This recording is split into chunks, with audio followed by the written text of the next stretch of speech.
Selamat pagi pemirsa. Semua orang mungkin mengerti dan sepakat mulianya sosok dan profesi guru. Namun tidak semua mengerti bagaimana semestinya mengapresiasi peran dan pengabdian guru sebagai penyemai benih-benih generasi pembangun bangsa. Bahkan negara pun dalam praktiknya sering tidak mengimplementasikan penghormatan secara sungguh-sungguh. Harus diakui negara belum memperlakukan para guru sebagaimana layaknya kita ingin memperlakukan masa depan. Inilah editorial Media Indonesia hari ini, Sabtu 25 November 2022 dengan tema Lorong Gelap Sang Guru. Editorial Media Indonesia juga bisa Anda simak di MG Radio Network di frekuensi 94,7 FM di kawasan Jakarta dan sekitarnya. Para pendengar bisa turut berpartisipasi dan berinteraksi dalam editorial Media Indonesia kali ini. Sampaikan pendapat Anda dengan berpartisipasi melalui telepon interaktif di nomor 021 583 99 100. Bersama saya Valencia Melvinsi. Pagi ini sudah hadir pula bersama saya di sini ada anggota Dewan Redaksi Media Group Don Bosco Slamun. Selamat pagi, salam sehat Bang Don. Selamat pagi Valen, salam sehat juga. Bang Don, ini hari ini kita duduk di sini, kita akan diskusikan bagaimana caranya kita akan selebrasi Hari Guru Nasional. Tapi sebelumnya saya akan ajak pemirsa di rumah juga kita lihat headline di Media Indonesia. Yang pertama ini Bang Don, daerah terisolasi sudah terjangkau. Ini terkait dengan bagaimana penanganan gempa di Cianjur, Jawa Barat ini sejauh ini sudah dilakukan. Sudah jalan sampai dengan 6 hari Bang Don. Apa yang paling penting sebenarnya dilakukan saat ini Bang Don? Ya, ini hari yang ke-6 dan golden time-nya itu kan 3 kali 24 jam.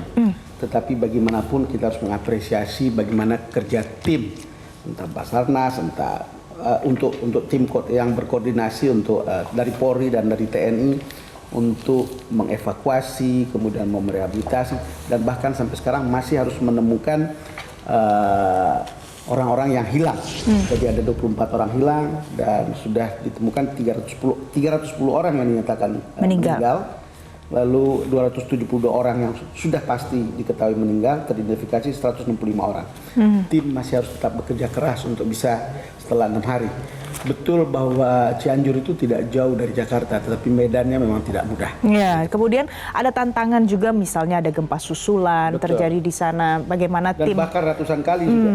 Dan tim itu bagaimana harus berjibaku dengan kondisi-kondisi yang luar biasa, banyak kendala evakuasi juga, Bang Don. Itu betul. Kalau kita lihat gambar, kalau kita lihat atau simak laporan dari teman-teman di lapangan, ini tidak mudah. Baik. Lalu kemudian sekarang yang kita lihat kan sudah ada kemajuan dalam penanganan pengungsi, ada tenda yang sudah lebih baik, lalu kemudian juga ada support logistik yang juga lebih baik. Kita berharap duka Cianjur ini segera berlalu, Valen. Baik, Bang Don. Jadi penanganannya sudah diupayakan semaksimal mungkin gitu ya, Bang Don. Kita beralih, Bang Don, kita buka di halaman 5 di koran Media Indonesia hari ini. Kabar Reskrim jawab isu suap tambang ilegal. Bang Don, ini ada lagi, ini soal isu baru lagi, perbincangan baru lagi. Bisa tidak kita katakan ini sebagai salah satu cobaan, ujian bersih-bersih Polri? Ya, ini kan isu muncul kira-kira 1 bulan terakhir ya. Jadi ada orang atau ada kesaksian dari Karo Kriminal Divisi Propam Polri Hendra Kurniawan yang mengaku pernah menyelidiki kasus sumbangan ilegal ke Kabar Reskrim. Lalu kemudian ada juga cerita bagaimana ada orang di Kalimantan Timur yang polisi ya rendah gitu, bawah gitu. Pangkatnya Aibtu. Yang melaporkan situasi seperti itu. Dan saya kira polisi harus mencari tahu lebih dalam tentang ini. Lalu ada pemeriksaan seperti ini betul dibantah. Tetapi kan kita bicara tentang situasi Polri belakangan. Ada kasus Sambo, ada kasus Teddy Minahasa, dan kemudian ada cerita-cerita begini. Kelihatan orang selalu mengatakan ada perang bintang, tetapi poin kita yang paling pokok adalah polisi memang harus bersih-bersih. Bagaimana kita masyarakat menyikapi soal kita percaya pada institusi Polri, Bang Don? Ya, itu persoalan pokok. Ketika kejadian beberapa kasus besar melibatkan polisi, termasuk Kanjuruhan kemarin, kita lalu berpikir ini soal kepercayaan publik terhadap polisi. Lalu kalau ada kasus-kasus seperti ini harus didalami. Jadi seperti semula dianggap sebagai ini isu saja, tapi kalau didalami lalu kemudian itu ternyata ditemukan faktanya, ini juga bagian dari proses pembersihan polisi. Baik. Polisi bersih-bersih dan kita harus apresiasi karena mereka harus mengembalikan reputasinya. Gitu. Jadi kita apresiasi ya Bang Don. Kita beralih ke headline selanjutnya Bang Don, karena ini yang marak sekali diperbincangkan, bahkan seluruh dunia. Ini apa yang bisa kita pelajari dari Argentina, Meksiko kemarin, Bang Don? Ini luar biasa juga hype-nya. Ya, ini cerita sangat hype, terutama Argentina, karena Argentina adalah salah satu tim unggulan. Di situ ada pemain terbaik dunia, Lionel Messi.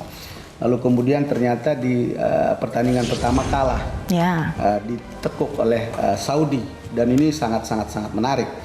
Dan bagi Argentina ini adalah partai hidup mati. Dan yang paling menarik di Piala Dunia kali ini, saya tertarik dengan tulisannya Mas Tommy, dubes kita di Singapura, mantan di Metro TV, yang menulis Asia bukan anak bawang lagi. Faktanya adalah bahwa Arab Saudi bisa mengalahkan Argentina, Jepang bisa mengalahkan Jerman, itu dua kesebelasan unggulan dalam pertandingan Jerman dan Argentina. Lalu semalam Iran bisa mengalahkan Wales. Jadi kalau kita lihat, jangan-jangan peta sepak bola bisa berubah begitu. Terlalu dinikah untuk kita sebut kebangkitan Asia sekarang? Mungkin terlalu dini, tetapi kalau saya lihat judul tulisannya Mas Tommy hari ini menarik, kata Tommy, Asia bukan anak bawang lagi. Dibanding sebelumnya yang tidak pernah diperhitungkan gitu. Asia bukan anak bawang lagi ya Bang Don. Nah, kita nanti akan ikuti keseruannya bagaimana nih Bang Don untuk Piala Dunia kali ini. Kita mundur ke headline selanjutnya di halaman 4 Bang Don. Tidak puas soal RKUHP, silahkan uji materi ke MK. Bang Don, ini terkait dengan bagaimana ancaman kriminalisasi pada wartawan. Bang Don sebagai jurnalis senior, bagaimana Bang Don memandang dari apa yang sebenarnya sekarang ini diperbincangkan? Kalau tidak puas uji materi saja kayak ya, ini sebetulnya proses yang sudah cukup lama. Saya ikuti teman-teman Dewan Pers meminta supaya jangan terburu-buru atau tergesa-gesa disahkan RKUHP ini. Kenapa? Karena masih ada bagian pasal yang mengkriminalisasi orang-orang pers. Kalau hal-hal seperti itu terjadi, itu dianggap berbahaya, dan kita anggap itu berbahaya karena sebetulnya pekerjaan pers itu harus ada di bawah suasana bebas, harus dilindungi dan mengandaikan sebuah kebebasan yang memadai supaya kemudian mereka bisa menyampaikan fakta yang sesungguhnya, tidak berada di bawah tekanan, apalagi ada bayang-bayang pekerjaannya dikriminalisasi gitu. Saya kira banyak cerita bagaimana media dikriminalisasi, kemudian wartawan dikriminalisasi, yang membuat pekerjaan kita sebagai jurnalis itu terganggu. Betul, kalau oknumnya melakukan tindakan kriminal, dia lakukan itu. Tetapi dalam konteks pekerjaannya tidak boleh. Memang betul ada jaminan dari pemerintah untuk mengatakan, kalau dia melakukan pekerjaan dengan cara yang proper itu tidak akan gitu. Tetapi kita tidak tahu orang-orang yang akan mengadili, kita tidak tahu siapa yang melaksanakan apa, orang-orang yang menjalankan undang-undang ini bisa menyalahgunakan itu gitu. Apa-apa lalu kemudian akan dikriminalisasi, apa-apa akan dikriminalisasi. Ujung-ujungnya akan dikriminalisasi. Proses kebebasan pers, dan kalau mengganggu proses pekerjaan kebebasan pers itu juga mengganggu demokrasi. Kita itu selalu yakin, atau pers itu selalu yakin dalam pekerjaannya dengan etik yang begitu ketat, menyampaikan fakta itu apa adanya, suci. Bahwa kemudian ada perspektif di situ, yaitu itu normal. Harus dilihat angle-nya karena kita kan tidak hidup di ruang hampa juga. Jadi, tapi sekarang mau disahkan, ya ini dipersoalkan sama teman-teman. Baik Bang Don. Nah Bang Don, itu nanti kita akan bahas lebih lanjut lagi. Tapi untuk editorial hari ini judulnya Lorong Gelap Sang Guru. Editorial Media Indonesia. Menarik ya. Untuk hari ini Sabtu 26 November 2022 kita akan simak berikut ini.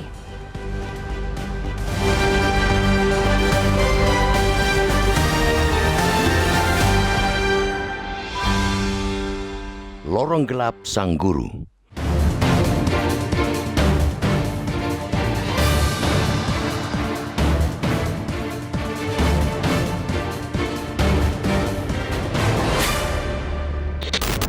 Semua orang mungkin mengerti dan sepakat dengan beberapa baris ungkapan yang menggambarkan mulianya sosok dan profesi guru yang terdapat dalam bait lagu himne guru ciptaan Sartono ini. Engkau bagai pelita dalam kegelapan, engkau laksana embun penyejuk dalam kehausan, engkau patriot pahlawan bangsa tanpa tanda jasa. Namun, sesungguhnya tidak semua orang tahu cara menghargai sosok yang dihormati dan dipuja sebagai pelita, penyejuk, sekaligus pahlawan bangsa tersebut. Tidak seluruhnya mengerti bagaimana semestinya mengapresiasi peran dan pengabdian guru sebagai penyemai benih-benih generasi pembangun bangsa. Bahkan negara pun yang di atas kertas tampak menaruh hormat tinggi kepada para guru, dalam praktiknya sering tidak mengimplementasikan penghormatan itu secara sungguh-sungguh. Penghormatan hanya terlihat secara tekstual, tidak secara kontekstual. Di atas kertas, sejak 1994, negara menetapkan 25 November sebagai Hari Guru Nasional. Tetapi di balik itu sesungguhnya banyak problematika terkait dengan profesi guru yang tak kunjung terselesaikan hingga hari ini. Negara juga memberi jaminan perlindungan melalui Undang-Undang Nomor 14 Tahun 2005 tentang guru dan dosen. Tetapi nyatanya kesejahteraan dan perlindungan terhadap guru masih kerap terabaikan. Padahal selain mulia, profesi guru begitu penting. Bahkan ada ungkapan, cara sebuah bangsa memperlakukan guru adalah cerminan bagaimana bangsa itu memperlakukan masa depan. Itu adalah gambaran sebegitu pentingnya peran dan posisi guru dalam membangun generasi yang akan menjadi pemegang kunci masa depan bangsa. Meski pahit, kita harus akui negara belum memperlakukan para guru sebagaimana layaknya kita ingin memperlakukan masa depan. 3 persoalan besar masih menggelayuti dunia pendidikan kita, khususnya menyangkut guru. Penyebaran jumlah guru di daerah-daerah yang tidak seimbang, kualitas guru yang belum merata, dan pemenuhan kesejahteraan guru yang masih terseok-seok. Secara jumlah, Indonesia sangat kekurangan guru, terutama guru aparatur sipil negara atau ASN di sekolah negeri. Dalam catatan Perhimpunan Pendidikan dan Guru atau P2G, sampai 2024, Indonesia butuh 1,3 lagi juta guru ASN di sekolah negeri. Sangat banyak. Kebijakan pengangkatan 1 juta guru honorer menjadi guru ASN pegawai pemerintah dengan perjanjian kerja atau P3K yang sebetulnya merupakan angin segar untuk mengatasi problem kuantitas dan kesejahteraan guru. Nyatanya berhenti sebatas target. Realisasinya meleset jauh dari sasaran. Tahun lalu hanya 293.860 guru yang lulus dan dapat formasi dari pemerintah daerah. Selain itu, ada sebanyak 193.954 guru yang lulus tes P3K tapi tak kunjung mendapatkan formasi hingga November 2022. Yang lebih mengenaskan, guru honorer lagi-lagi mesti gigit jari dan pasrah dengan gaji yang hanya Rp500.000 hingga Rp1.000.000 per bulan. Profesi yang konon mulia itu ternyata hanya mendapat penghargaan dengan nilai yang bahkan jauh di bawah upah minimum provinsi atau UMP atau upah minimum kabupaten kota atau UMK daerah. Lalu, bagaimana mungkin kita bisa berharap kualitas guru-guru itu bakal meningkat? Kita paham tantangan di masa depan bakal semakin berat, kompetisi kian ketat, inovasi-inovasi mesti terus ditumbuhkan. Pendidikan yang baik, yang mampu mempersiapkan sekaligus menempa anak-anak bangsa adalah modal untuk menghadapi tantangan-tantangan itu. Situasi ini, jika dibiarkan berlambat-lambat, tentu akan menghambat mimpi-mimpi besar bangsa ini di bidang pendidikan. Karena itu, pada momentum Hari Guru Nasional 2022 ini, kita mendesak pemerintah segera mencari jalan terang untuk menyelesaikan persoalan kesejahteraan para pendidik. Jangan biarkan masalah itu terus-terusan tersesat di lorong gelap, sehingga pada akhirnya malah mematikan cahaya dan pelita yang dibawa sang guru.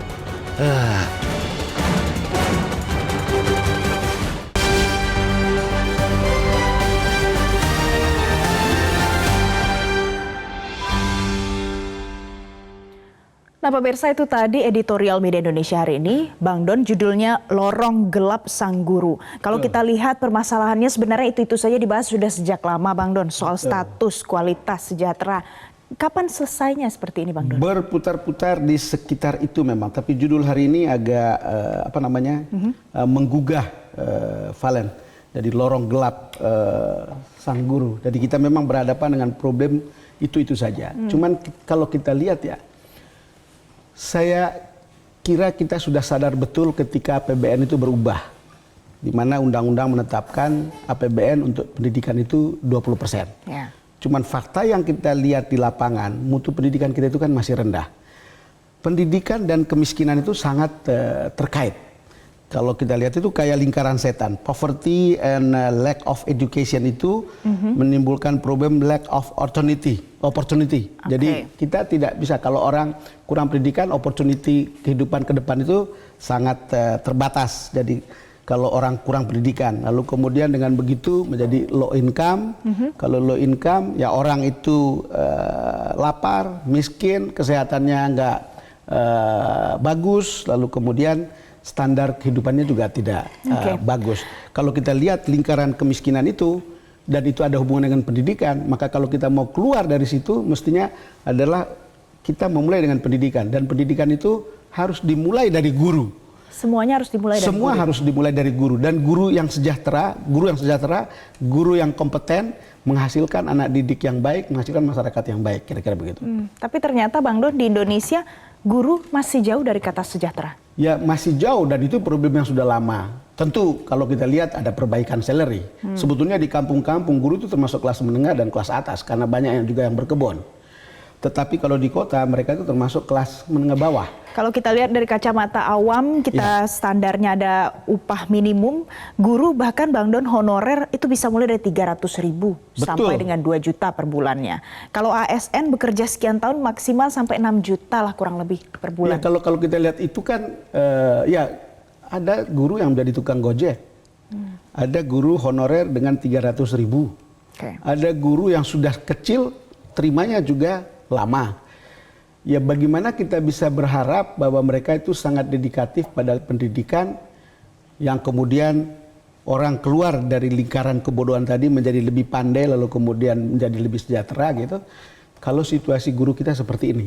Semua orang tahu itu, walaupun juga harus diakui bahwa ada perubahan yang signifikan. APBN itu signifikan, cuman kita lihat APBN mungkin lebih banyak bangun gedung. Walaupun ada kritik, gedung itu dibangun rusak lagi, gedung bangun rusak lagi. Ada bahkan gedung yang sebetulnya sudah tidak ada muridnya. Mestinya dananya itu kan bisa dialokasikan untuk kesejahteraan guru, yang kemudian kalau mereka sejahtera, mereka kita bisa berharap akan penuh dedikasinya, dan dedikasi itu membuat sekolah lebih bagus, pendidikan lebih bagus, tapi juga untuk meningkatkan kompetensi guru. Gitu. Karena itu lingkaran setan Bang Don. Jadi, soal dana situ, tidak hanya untuk meningkatkan kesejahteraan, soal kompetensi gimana Bang? Ya itu dia, soal kompetensi. Ada dananya, tapi kita tidak tahu persis. Saya kira guru-guru sudah tahu itu. Ada dana cukup, tetapi apakah implementasinya betul-betul meningkatkan kompetensi? Belum tentu juga. Belum tentu, dan saya yakin ada benarnya sinyalemen Menteri Keuangan Sri Mulyani yang mengatakan, apa itu Bang Don? Udah sertifikasi ini hanya formalitas, tidak ada kaitannya dengan kualitas, peningkatan kualitas kompetensi yang sesungguhnya gitu. Ini kadang-kadang sertifikasi ini untuk bisa mendapatkan tunjangan dan lain-lain. Itu menurut pernyataan atau statement Sri Mulyani beberapa waktu lalu begitu. Baik, jadi profesionalitasnya masih dipertanyakan gitu ya Bang Don. Bang Don, pemirsa, kita akan jeda terlebih dahulu. Usai jeda, editorial Media Indonesia masih akan kembali untuk Anda. Tetaplah bersama kami.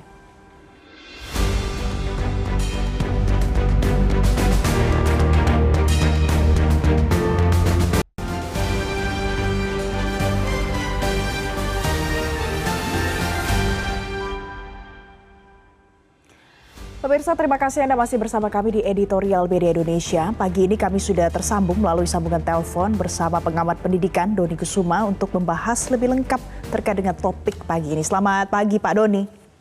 Salam sehat Pak. Selamat pagi. Puji Tuhan sehat. Sehat, puji Tuhan. Pak Doni, kita tahu hari ini kita masih lihat ada banyak sekali problematika soal guru. Kita bahas dari yang paling mendasar soal gaji guru yang tidak kunjung usai didiskusikan, dibicarakan. Dan kemudian kalau kita bandingkan dengan negara-negara lain, di samping dari standar kehidupan yang berbeda, ini gapnya jauh sekali. Mengapa ini masih terjadi sampai hari ini berlarut-larut, Pak? Ya, karena sampai saat ini kita tidak memiliki standar gaji minimal untuk guru, Mbak. Jadi di sekolah-sekolah swasta dan di sekolah negeri, terutama untuk guru honorer, itu tidak ada standar gaji minimal, tetapi hanya berdasarkan jam kerjanya saja, jam mengajarnya. Jadi guru-guru honorer itu diajar berdasarkan jam mengajarnya. Misalkan dalam satu minggu dia mengajar di beberapa kelas itu hanya misalkan 5 jam pelajaran, maka honornya itu ya 5 jam pelajaran dikalikan misalkan 1 jam pelajaran mungkin sekitar 30.000, ya maka dia akan mendapatkan 150.000. Itu sebulan. Padahal itu hanya 1 minggu, Mbak. Sementara yang 4 minggu lain, 3 minggu lain itu nggak dibayar. Mereka ngitungnya per minggu. Padahal kan seharusnya di total itu. Oke, itu jadi satu yang harus diperhatikan. Tidak ada standar minimal gaji, khususnya untuk gaji mungkin guru honorer. Nah, Pak Doni, kalau kita lihat lagi, Nadiem Makarim juga berusaha untuk menyelesaikan soal isu gaji guru honorer ini. Bahkan dana BOS bisa digunakan. Menurut Anda, dengan kebijakan seperti ini, memangnya bisa menyelesaikan masalah? Ya, karena gaji guru honorer itu kan terkait dengan status guru mereka, Mbak. Jadi yang akan diselesaikan Nadiem ini kan menyelesaikan status guru honorer yang itu menjadi PR persoalan sejak zamannya pemerintahan SBY dan coba diselesaikan zamannya Presiden Joko Widodo. Nah, di zamannya Nadiem ini untuk status guru honorer itu masih menyisakan banyak masalah pada proses 2021 dan 2022 ini. Jadi utangnya numpuk-numpuk. Sementara cara menyelesaikan gaji guru honorer itu dengan dana BOS itu jelas tidak realistis. Karena apa? Ya karena dana BOS itu kan bantuan operasional sekolah untuk operasional, bukan untuk gaji guru honorer, dan itu hanya berapa persen saja. Kalau dipakai untuk guru honorer ya pasti akan nggak cukup untuk dana BOS itu. Jadi terkait dengan untuk meningkatkan tunjangan guru honorer melalui dana BOS itu tidak mungkin. Tetapi untuk meningkatkan gaji guru honorer, persoalannya adalah di status dan persoalan guru honorer yang sudah terjadi selama bertahun-tahun. Oke, jadi penggunaan dana BOS ini dinilai tidak realistis. Bicara soal status para guru honorer ini, Pak Doni, sekarang yang menjadi polemik baru adalah soal pegawai pemerintah dengan perjanjian kerja atau yang kita kenal dengan PPPK ini. Kalau masyarakat umum, rasa saya pantas-pantas saja menilai seakan-akan tidak serius karena tidak ada hasil nyatanya. Menurut Pak Doni seperti apa? Ya sebenarnya kalau hasil nyata sudah ada, karena buktinya pada tahun 2021 sudah ada 293 ribuan guru yang lulus formasi. Tetapi yang menjadi masalah adalah ternyata dari yang lulus ini pun ada yang belum diangkat. Misalkan tidak terbit nomornya sehingga ada sekitar 15 ribuan. Jadi guru-guru merasa saya sudah diangkat, sudah lulus, tetapi ada 15 ribu yang belum diterbitkan nomor induknya sehingga tidak bisa memperoleh gaji. Itu 15 ribu itu yang tahun 2021. Tapi yang 2021 pun masih menyisakan banyak. Misalkan ada guru yang sudah lulus tetapi nggak dapat formasi mereka. Ada 193 ribu, bayangkan. Jadi dari 500 ribu guru yang lolos, 293 dapat formasi. Yang dapat formasi pun SK-nya tidak turun. Lalu dari yang dapat formasi, dari yang lulus pun tidak ada yang tidak dapat formasi. Dan ini kan menunggu. Dan ini cukup banyak sekali, maka mereka terkatung. Pak Doni, apa yang salah dari sistem ini sampai banyak yang terkatung-katung tidak punya formasi? Ya, pertama ada beberapa persoalan. Yang pertama adalah guru itu kan miliknya Pemda. Pemda membuka formasi pada tahun 2021 itu jumlahnya hampir 500.000 ya membuka formasi. Tetapi begitu sudah guru-guru itu diterima, beberapa daerah itu menarik diri. Istilahnya menarik diri dari formasi yang diajukan. Misalkan di Brebes, itu ada 500 guru sudah lolos, Mbak. Tetapi kemudian pemerintah daerah menarik diri, nggak mau bayarin 500 guru itu, karena nganggap ini nanti akan menggerus dana keuangan daerah. Karena uang daerah itu, uang guru itu dibayar melalui dana alokasi umum. Yang pertama. Yang kedua, Pemda itu tidak mengangkat. Jadi misalkan di Bantul, itu ada sekitar 600-an itu sudah lolos, tetapi yang diangkat baru 2. Berarti ada sekitar 500-an guru itu nggak diangkat-angkat. Nasibnya tergantung. Lalu kemudian ada yang menjadi masalah adalah Pemda itu tidak membuka formasi sesuai kebutuhan. Jadi kebutuhannya 10, Pemda nggak buka sama sekali. Sehingga tidak mungkin ada kemudian guru-guru P3K di situ. Lalu yang keempat adalah perpindahan jabatan. Pemerintah sudah memberikan solusi yang nggak dapat formasi, bolehlah pindah ngajar di daerah lain. Tetapi pemerintah daerah itu tidak menerima guru dari Jawa ngajar di Kalimantan. Padahal di PAN-RB itu diperbolehkan. Nah ini kan ada masalah nasionalisme, masalah sentimen daerah. Karena mereka pikir, kenapa DAU saya diberikan kepada orang-orang Jawa Tengah, orang-orang Jawa Timur yang bekerja di Kalimantan, di Sumatera, di Maluku. Konsep ini kan yang harus dibenarkan, karena ini menurut saya masalah NKRI, ini konsep kepala daerah yang tidak paham tentang Negara Kesatuan Republik Indonesia.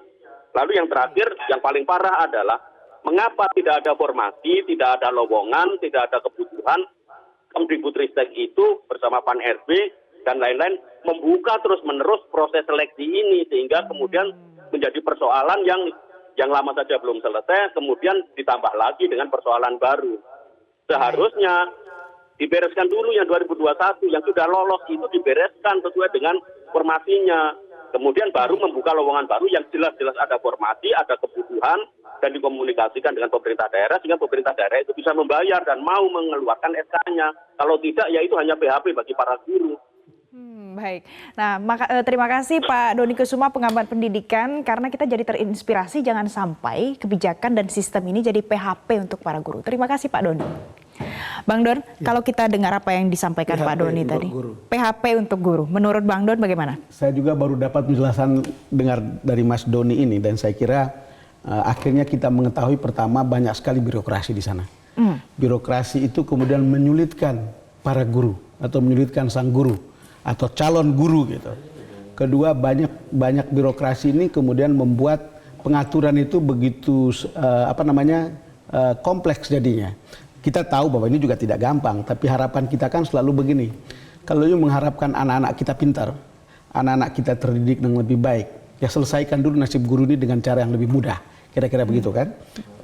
Kalau kita lihat situasinya seperti sekarang, seperti yang dijelaskan tadi, ya tentu ada niat baik di belakang itu, tapi ternyata kompleksiti administrasinya itu begitu luas. Jadi harus diselesaikan dengan cara yang lebih mudah. Betul. Bang Don, ada yang juga sempat menuliskan opininya, sempat saya baca tadi pagi, soal mungkin tidak birokrasi pendidikan ini yang sebenarnya menjadi penyebab hambatan utama. Guru itu jadi susah berkreasi, berinovasi, tapi banyak tuntutan dari masyarakat. Betul. Jadi saya punya pengalaman jadi guru dan saya punya keluarga banyak yang guru. Dan kita bisa lihat bagaimana pekerjaan administratif itu mengganggu mereka.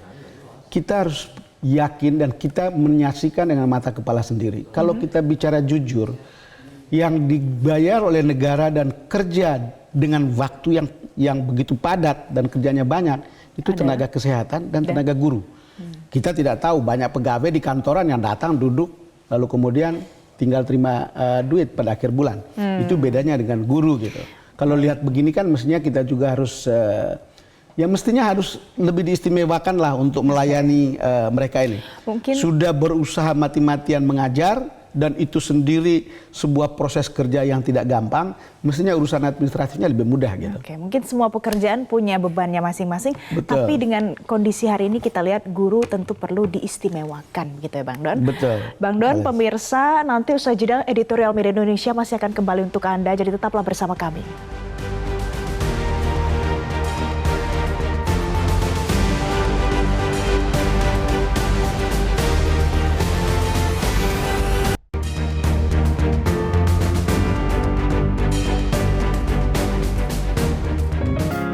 Media Indonesia mengajak Anda untuk mengakses fitur premium e-paper.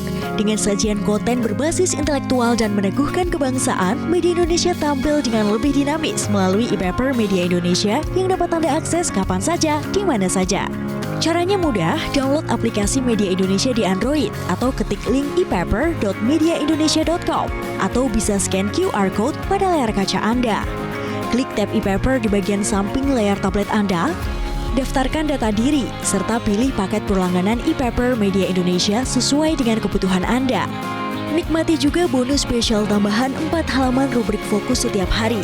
Semua bisa Anda dapatkan hanya di ePaper Media Indonesia.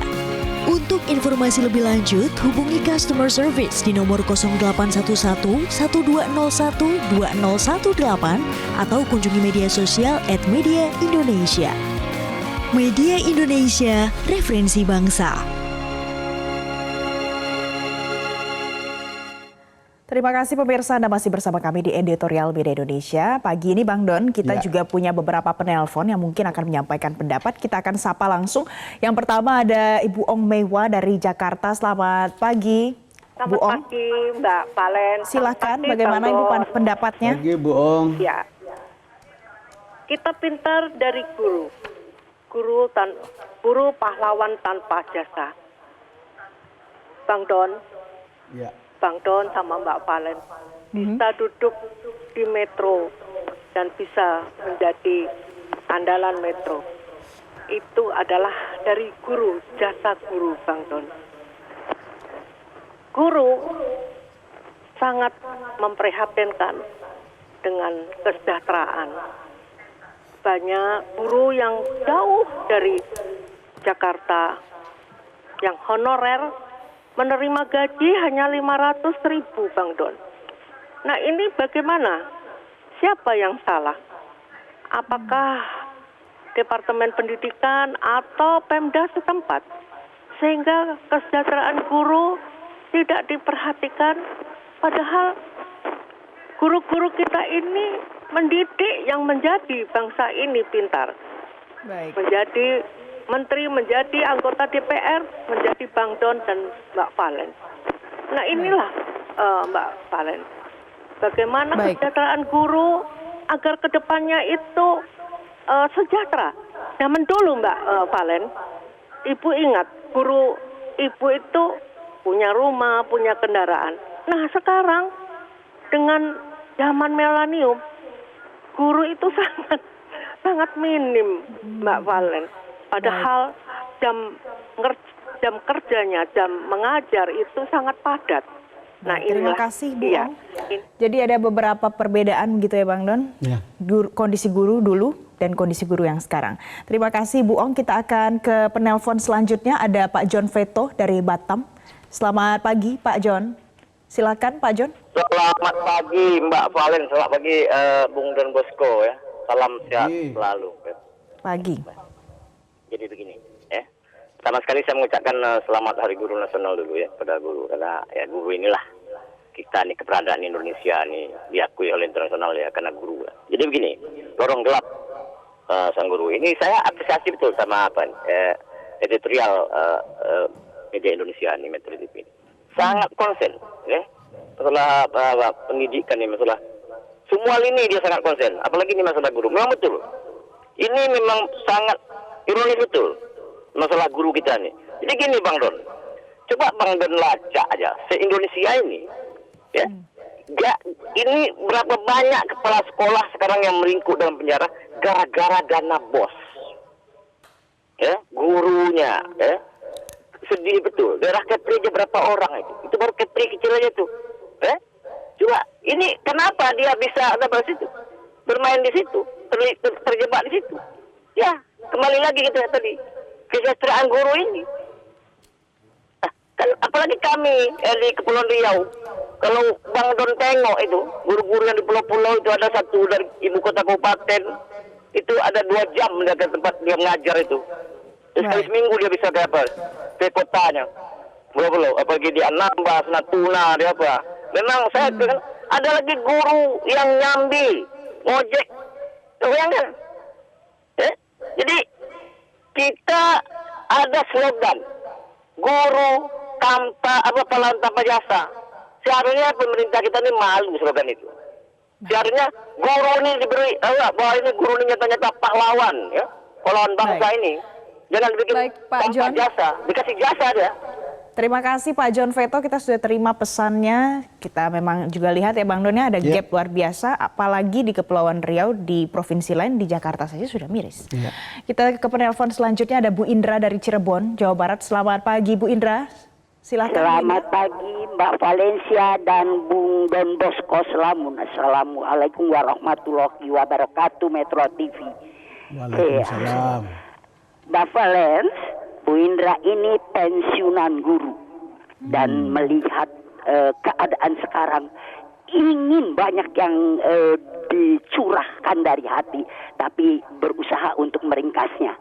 Nah, begini, tadi seperti kata Bu Ong Meifa, zaman dulu, betul, sebelum kemerdekaan tanpa ada masa-masa baru merdeka. Nah, itu kita sudah mengenal ada padepokan ya di samping sekolah-sekolah formal. Nah, itu para empunya itu dihormati oleh seluruh masyarakat ya. Padepokan, ada pesantren begitu. Nah, bahkan ada kata-kata bijak. Guru Ratu Wong Atuaka. Guru Ratu Wong Atuakaro. Guru, pemimpin pemerintahan, raja begitu, baru orang tua. Nah, kapan itu berubah? Kita lihat, bukan lingkaran setan Bung Don Bosco, tapi inilah akar masalahnya. Ketika guru-guru itu akan diangkat jadi PNS dulu atau ASN sekarang, persoalannya persoalan gaji. Nah, kalau ya untuk diterima di instansi lain selain pendidikan itu sedikit, yang banyak itu guru. Jadi udah jadi guru saja, katanya begitu. Nah, itu. Baik Bu Indra, terima kasih Bu Indra untuk pendapatnya. Nah, Bang Don, kita tadi sudah dengar ada beberapa penelpon, tapi yang menarik ada Bu Indra yang juga pensiunan guru dan sudah menyampaikan juga bagaimana sebenarnya mungkin sedikit ada aroma kekecewaan begitu Bang Don, karena seputar gaji terus sampai dengan hari ini. Iya, soal gaji sih tidak pernah ada yang puas. Kalau soal uang, sky is the limit. Tetapi kan ada hitung-hitungan soal kehidupan layak, terutama untuk seorang guru. Kita bangga mengatakan guru itu pahlawan tanpa tanda jasa. Tetapi kalau dengan perlakuan tidak memadai, menurut saya ngapain juga disebut apa gunanya gelar seperti itu gitu. Itu kadang-kadang kita membuat ilusi-ilusi tertentu yang kemudian melupakan substansi tentang kesejahteraan guru gitu. Yang kedua, saya teringat pada lagu kalau Valens, coba buka aja lagunya Iwan Fals. Judulnya? Judulnya itu Umar Bakri, guru. Jadi pegawai negeri. Dan salah satu syair yang saya ingat itu, jadi guru jujur berbakti memang makan hati. Saya ingat itu lagunya. Jujur berbakti memang makan hati. Jadi guru jujur berbakti memang makan hati. Ya ini pengabdian, tetapi saya kira betul-betul bukan, kita tahu pemerintah mengambil jalan, menempuh jalan tertentu, tapi tentu dengan keterbatasan. Tapi yang kita inginkan sebetulnya adalah kalau sudah ada jalan seperti itu harus betul-betul bagaimana membuat eksekusinya itu jauh dipermudah, sehingga guru yang adalah kerjanya berat itu bisa untuk urusan-urusan yang begini itu bisa diselesaikan. Kan guru itu mendidik. Mereka bisa menjalankan peran mereka pada level terbaik, pada bagian yang mereka lakukan. Administrator atau pemerintah, entah Pemda atau dari pusat begitu, ya harus juga menyelesaikan bagian mereka dengan cara yang baik. Tidak seperti yang digambarkan oleh Pak Mas Doni tadi. Ternyata kompleksitinya kan sebegitu gitu. Luar biasa. Tetapi kan harus dikerjakan dengan cara yang baik. Lalu kemudian kalau Ibu Indra sebagai pensiunan tadi mengeluh, saya kira banyak sekali yang melakukan keluhan seperti itu. Kita selalu harus berterima kasih kepada guru gitu. Tapi mereka harus bisa lihat ada cahaya gelap, ada cahaya terang di ujung lorong sana. Jadi kalau editorial ini membuat judul misalnya lorong gelap sang guru, kita bilang lorong gelap sang guru, lalu kemudian kita berpikir dan berharap di ujung lorong sana ada cahaya gitu, yang membuat mereka lebih optimis. Tentu ada bagian yang guru yang baik-baik saja gitu. Tetapi kan sebagian terbesar kita dengar keluhannya, sebagian terbesar kita tahu masalahnya. Dan setiap orang harus bisa menyelesaikan. Kita ya bangsa ini cermin guru gitu. Lebih maju tergantung pada guru. Tiap gitu. orang punya porsi masing-masing, tiap instansi Betul. punya pekerjaan masing-masing supaya guru jangan terus makan hati gitu ya Bang Don ya. Nah pemirsa, usai jeda, Editorial Media Indonesia masih akan kembali untuk Anda, jadi tetap bersama kami.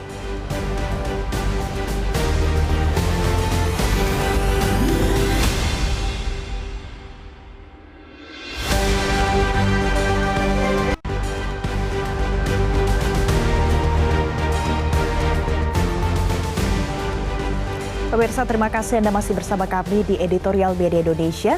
Bang Don, kalau dulu mungkin pada saat SD, SMP, kita berterima kasih di Hari Guru dengan menuliskan puisi. Kalau hari ini Bang Don, apa kontribusi yang bisa dilakukan oleh masyarakat umum supaya kita bisa menunjukkan kita punya apresiasi, saying thank you kepada guru-guru ini, terlepas dari berharap pada aksi pemerintah? Saya kira Valens pasti mengingat gurunya kan. Ingat, betul. Saya di usia segini ingat guru saya. Dan saya kira penonton di rumah juga ingat guru-gurunya. Tetapi saya tidak tahu apakah kita sudah berbuat sesuatu untuk para guru. Tetapi simpelnya sebetulnya kalau kita mau menghargai para guru gitu. Itu kan keterlibatan dalam sekolah anak-anak kita. Yeah. Sekolah yang baik itu kan selalu melibatkan tiga pilar gitu ya. Ada sekolah, ada keluarga, ada masyarakat, kira-kira. Dan di sekolah-sekolah yang baik memperlihatkan keterlibatan masyarakat, keterlibatan keluarga dalam proses pendidikan itu selalu membantu sekolah itu lebih baik. Dan selalu akan terlihat bagaimana guru lebih banyak juga terbantu oleh masyarakat. Begitu banyak orang tua murid yang lebih kaya dari gurunya, banyak orang tua murid yang lebih mampu. Tidak semua mampu, tentu sangat beragam gitu. Tetapi ya kenapa tidak, walaupun sudah dijamin oleh negara, memberikan iuran untuk membantu para guru, untuk membuat fasilitas sekolah lebih baik, sehingga guru bisa melakukan proses belajar mengajar yang lebih baik. Itu adalah sebuah keharusan. Adalah sebuah keharusan. Adalah sebuah keharusan sebagai bentuk terima kasih kita pada Hari Guru seperti sekarang ini gitu. Atau kemarin ya jatuhnya kan. Kalau lihat itu semua, ya jangan merasa berat lah untuk memberikan bantuan itu anak-anak kita juga. Baik, ngomong-ngomong jangan merasa berat Bang Don, karena kalau kita bandingkan juga gaji guru kita di Indonesia dibandingkan dengan di negara lain, mungkin ada gap gaya hidup, standar kehidupan yang cukup jauh terpautnya. Tapi kalau kita bandingkan di peringkat pertama di Swiss misalnya Bang Don, itu tingkat gaji guru paling tinggi. Angkanya bisa sampai 1,6 sampai 1,7 miliar per tahun. 110.000 US dollar per tahun. Miliar per tahun. Betul. Dibandingkan dengan Indonesia bagaimana Bang Don? Ya itu jauh, tapi saya kira betul itu ada data ya dari kalau itu dari laman Naibus ya 2022. Tadi Valen sudah menyebut gaji guru di negara maju seperti Swiss 110.000 dolar per tahun. Itu atau 1,5 miliar atau mungkin 1,6 sekarang. Luxembourg itu 100.000 dolar per tahun atau 1,5 miliar. Belanda 67.000 gitu. Austria dengan 50.000. Nah, kita jangan membandingkan sejauh itu. Jauh gitu. sekali Bang. Tetapi kalau kita dengan rata-rata 3,1 juta, ada yang 1,5 juta, tentu ada yang sudah sampai pada tingkat paling tinggi itu ada 5 sampai 6 juta gitu. Kemudian kalau di DKI tentu ada tunjangan khusus yang kemudian membuat itu lebih banyak gitu. Tapi kita masih ada yang 300.000, ada yang 500.000, itu sebuah jarak yang sangat jauh. Lalu kalau kita berharap bagaimana pendidikan kita, bagaimana kemajuan bangsa kita, bagaimana tingkat peradaban bangsa kita akan lebih baik begitu kalau kemudian kita berurusan dengan guru seperti itu. Bangsa yang maju ditentukan oleh pendidikan yang maju. Pendidikan yang maju pusatnya pada guru. Guru yang kompeten itu ditentukan juga oleh kesejahteraannya. Jangan meminta kompetensi tapi kemudian tidak dijamin kesejahteraannya. Apalagi dipersulit oleh urusan-urusan administratif yang begitu banyak begitu. Belum lagi beban kurikulum. Sekarang sih ada perbedaannya setelah ada misalnya Merdeka Belajar. Ini ada perubahan, ada relaksasi yang berpusat pada guru, tetapi kan semua itu mengandaikan mereka harus difasilitasi dengan baik, mereka harus diberi gaji yang baik untuk membuat kita lebih maju. Gitu. Baik, Bang Don. Jadi bisa disimpulkan bangsa yang maju episentrumnya adalah guru. Betul. Terima kasih Bang Don Bosco Slamun sudah bergabung bersama saya pagi hari ini di Editorial Media Indonesia. Pemirsa, tantangan di masa depan semakin berat. Pendidikan yang mampu mempersiapkan sekaligus menempa anak-anak bangsa adalah modal menghadapi tantangan tersebut. Jika dibiarkan berlambat-lambat, situasi ini akan menghambat mimpi-mimpi besar bangsa di bidang pendidikan. Momentum Hari Guru Nasional 2022 ini kita mendesak pemerintah segera mencari jalan terang, menyelesaikan persoalan kesejahteraan para pendidik. Jangan biarkan masalah itu terus-menerus tersesat di lorong gelap sehingga pada akhirnya malah mematikan cahaya dan juga pelita yang dibawa sang guru. Demikian editorial Media Indonesia pagi hari ini. Saya mewakili seluruh kerabat kerja yang bertugas. Berterima kasih atas kebersamaan kita. Tetaplah bersama kami di Metro TV.